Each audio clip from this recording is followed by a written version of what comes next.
Hi, welcome to Books and Radio Plays. This is Sherri. I'm finally doing part 2 of my Dorothy Sayers um, show and tell. These are the books that I have of Dorothy Sayers. Part 1 will be linked below, and this is part 2, and there's going to be a part 3 because I actually split part 2 in half just so I'll get it up and everything will be happy. At least that's my aim. These first 3 books, one I haven't read, one I read a few of the essays in it, and one I read the whole book. So I'll start the one that I read the whole book. It's called Square Haunting, and it's by Frances Wade. And it's about 5 writers who had the same flat between the wars, between World War I and World War II. And I have to say, I read the whole book, but I have to say the 2 I was most interested in was Virginia Woolf and Dorothy Sayers. It's a very interesting book because they're very different women and very different times, you know. The 20s and the 30s are like so different in decades, and their lifestyles was different, and it's very, very interesting. If you run across it, you should pick it up because it's a really good book. All 5 of the women are very interesting, and basically they had a little flat where they looked over one of the parks, and there's all kinds of interesting stories. They talk about the Blitz. They talk about buildings disappearing. It's very scary, some of it. But very, very interesting. So that is this middle book.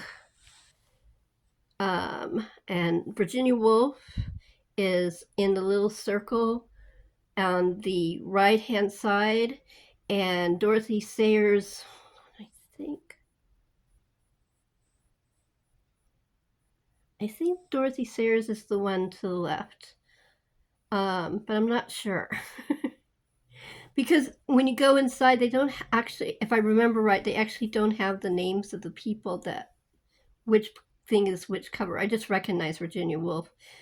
Dorothy Sayers changed so much as she grew older, but it's a very interesting series of stories, and I highly recommend it. Okay, the book to the right of that is called Are We Human? That sounded really interesting to me. It's a book of essays, and it's about how men judge women, how women judge women, and how you have to pretty much ignore all that and just go by your own instincts. And the essays are very interesting. I think I've read about half of the essays in the book, but it is a very interesting book. It's, reading a bunch of essays is a lot harder than reading a regular nonfiction book, but I do recommend it. I mean, take your time, but it's a really good book. And then the book all the way to the left, Mutual Admiration Society. I've wanted this for a long time. I finally got it. I still haven't read it yet. I had this for I wanted it ever since I had heard someone talk about it on book 2, and then I finally found it at a price I could afford, and I have it, but I still haven't read it. It's not that I don't want to read it; it's just I haven't read it. So I really can't tell you other than it is a book about Dorothy Sayers and the girls from her dorm which was called the Mutual Admiration Society. They called themselves that. And that they basically stayed friends pretty much their whole lifetime and worked together on different projects. And, they were social with each other and stuff. But I can't go into depth because I haven't read the book yet. But but it's really very, very interesting. From what I read, I think I read the introduction, and that's about it. But I'm definitely gonna read it. Okay, the next group of books is the continuation books. And some people hate them, some people love them. I love them. The first book is Thrones and Dominations, and that was half written by Dorothy. She had a manuscript that never got finished, and they hired Jill Patton Walsh to finish it. And like some continuation stories, the main character is not. The person didn't find the voice of the main character. I won't say which one I'm talking about because that's not fair. Um, but there's a very famous one. It's very popular. I read 2 of the books, and I can't read more because it's just the voice, the humor is not the same. I couldn't read it. And that's my opinion. That's why I'm not giving the name of which series it is. But I think that Jill, because she had like half a manuscript, really was able to capture the voices of Peter and Harriet. And I liked all 4 books. I mean, of course, that one was the best because it has a lot of Dorothy's own stuff. That takes place when King Edward basically gives up the throne for the woman he loves, Wallace Simpson, and that's the time period. The next book is Presumption of Death, and even all these books will have Dorothy Sayers' name on it because it's based on what her notes were. I mean, she did have notes, but some notes were very slim. She was very sick at the end, and she didn't do like a lot of writing because of that. This one takes place during World War II, and it takes place at Tallboys. If you've read the Peter and Harriet stories, there's 4. Hold on.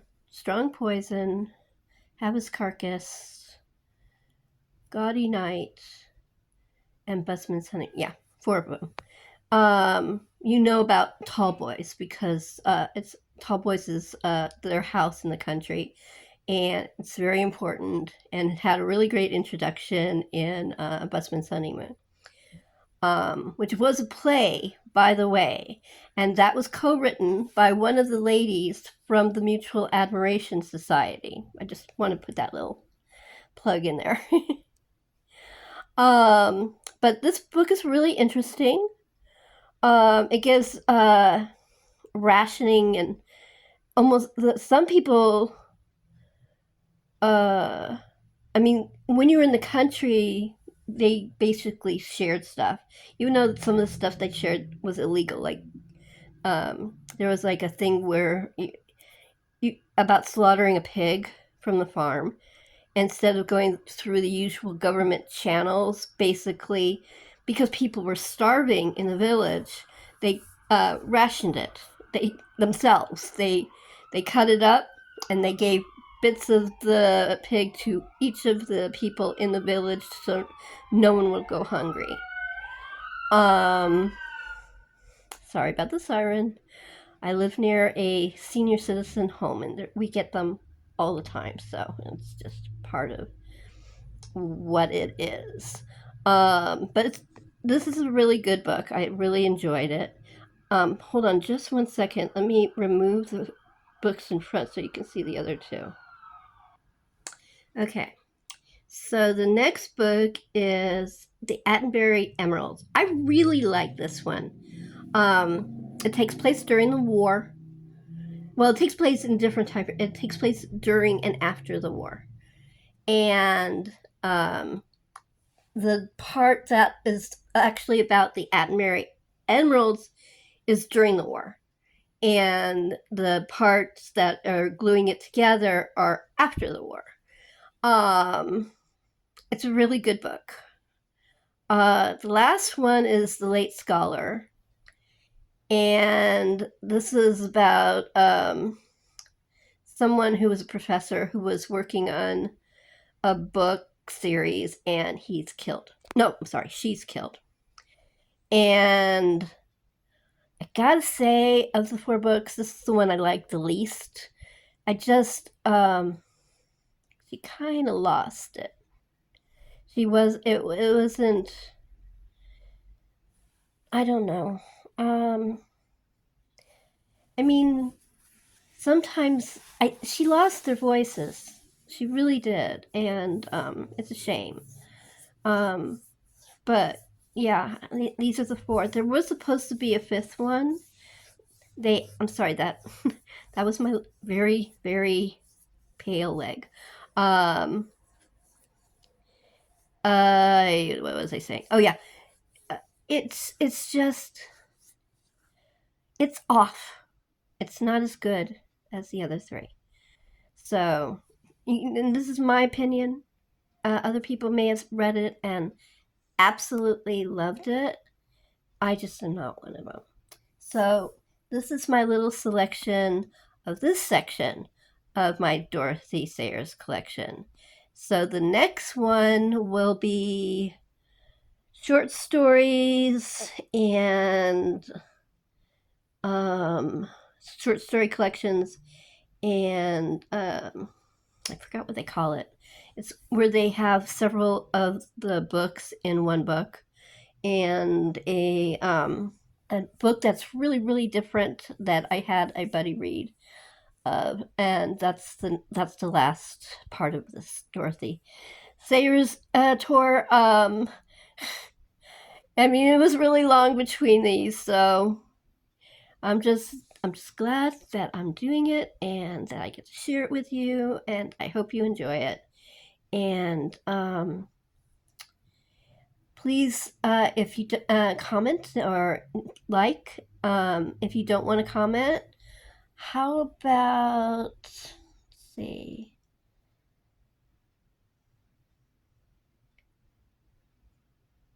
how about,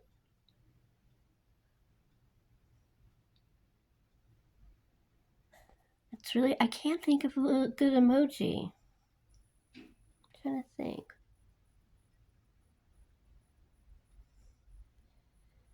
How about a detective?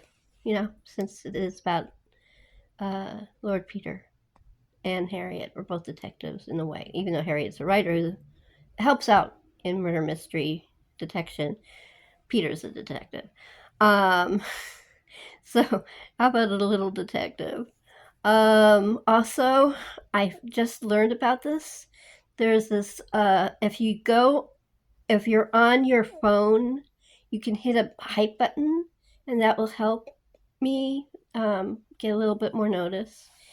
And I know I'm not the perfect YouTuber. I know that I mess things up and stuff, but maybe people like it a little bit.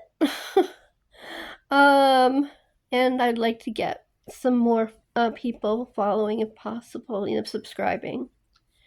So, yeah. So, help me out there, okay? I also have a Patreon account and an Instagram account, and they're both in the description below. I hope you have a great week and take care.